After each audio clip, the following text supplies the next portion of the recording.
आपला दसरा आपली परंपरा ही टॅगलाईन घेऊन भाजप नेत्या मंत्री पंकजा मुंडे यांचा भगवान भक्तीगडावरील दसरा मेळावा अवघ्या काही तासामध्ये सुरू होतोय। माझ्या पाठीमागे आपण पाहतोय अशा पद्धतीने ही जय्यत तयारी करण्यात आलेली मोठं व्यासपीठ उभारण्यात आले। तर पाठीमागे पाहतोय संत भगवान बाबा यांची भव्य दिव्य अशी मूर्ती आहे, त्याच्या पाठीमागे भगवा ध्वज देखील फडकताना पाहायला मिळतोय आणि त्याच्यावरती जी टॅगलाईन लिहिली गेली आपला दसरा आपली परंपरा, त्याचबरोबर बॅनर देखील या ठिकाणी लावण्यात आलेले स्वर्गीय लोकनेते गोपीनाथ मुंडे यांचा देखील फोटो या ठिकाणी पाहायला मिळतोय। तर लोकांची खूप मोठी उत्सुकता आहे, सकाळपासूनच या ठिकाणी दसरा मेळाव्यासाठी लोक देखील गर्दी करताना आपल्याला या ठिकाणी पाहायला मिळते।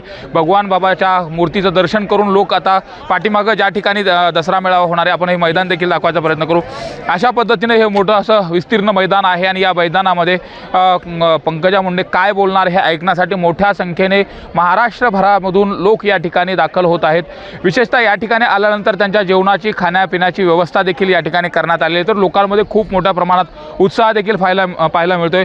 अशा पद्धतीने स्वर्गीय लोकनेते गोपीनाथ मुंडे साहेब यांचे फोटो देखील आपल्याला या ठिकाणी पाहायला मिळत आहेत आणि लोकांमध्ये खूप मोठ्या प्रमाणात उत्साह देखील आहे, घोषणाबाजी देखील केली जाते आणि एकंदरीत आज भाजप नेत्या मंत्री पंकजा मुंडे काय बोलणार हे देखील पाहणं महत्त्वाचं आहे। विशेष म्हणजे आज या ठिकाणी आलेल्या या दसरा मेळाव्यासाठी आलेले जे कार्यकर्ते आहेत हे धनंजय मुंडे यांच्या देखील घोषणा देतात, पंकजा मुंडे यांच्या देखील घोषणा देतात आणि धनंजय मुंडे हे देखील या मेळाव्यासाठी उपस्थित राहणार आहे। त्यामुळे एकंदरीत हे संपूर्ण जर बघितलं आपण तर सगळं स्टेज असेल, व्यासपीठ असेल हे आपल्याला या ठिकाणी पाहायला मिळतंय। धनंजय मुंडे हे भगवान गडाचं दर्शन करून भगवान भक्तीगडावर दसरा मेळाव्यात देखील सहभागी होणार आहेत। मागच्या वर्षी देखील ते सहभागी झाले होते आणि यावर्षी देखील सहभागी होणार आहेत। पंकजा मुंडे नेमकं काय बोलणार याकडे संपूर्ण राज्याचं लक्ष लागलेलं आहे। बरोबर 11:30 वाजता पंकजा मुंडे या ठिकाणी येतील आणि 12च्या दरम्यान उपस्थित असलेल्या लोकांना संबोधित करण्यासाठी भाषणासाठी उठतील।